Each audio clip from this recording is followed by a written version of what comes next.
So I'm now right here at Dumaguete Airport. So this is the airport.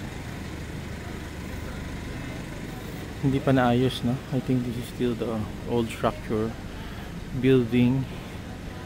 Some observations lang when you're here in Dumaguete. Walang taxi. So I realized that na when I arrived, mga almost 9 o'clock in the evening. What they have here is yung tinatawag na Grab Trike. It's a good experience also. Booking your transportation through yung public transport, yung trike nila. So yung feature, parang ganyan, no? Na ganyan, pero may tatak lang na Grab. Unless you rent a car or arrange for yung pick up here at the airport. So in front, I stayed there for less than an hour just to do some walk. They have some mga coffee shop there. Yan, ang area. No, I had coffee dyan sa Roy, ano ba yan? Royal, no? Coffee shop, aircon siya. This is their parking area. So the airport actually is in the town of Sibulan, not in Dumaguete City. So just outside Dumaguete City. It's also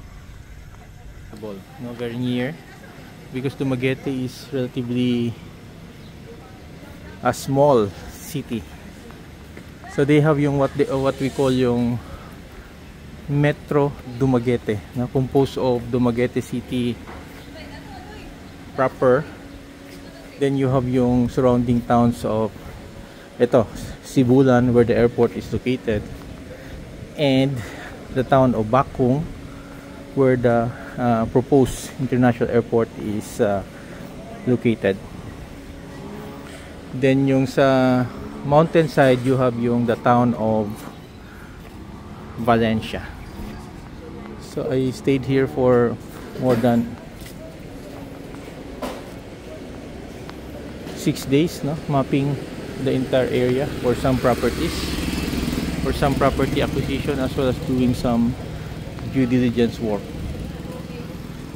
So I'll be flying today at 7 p.m. to Mactan International Airport. Then from Mactan, I'll be staying overnight, then going to Jensan, no, at 2 in the afternoon. Okay.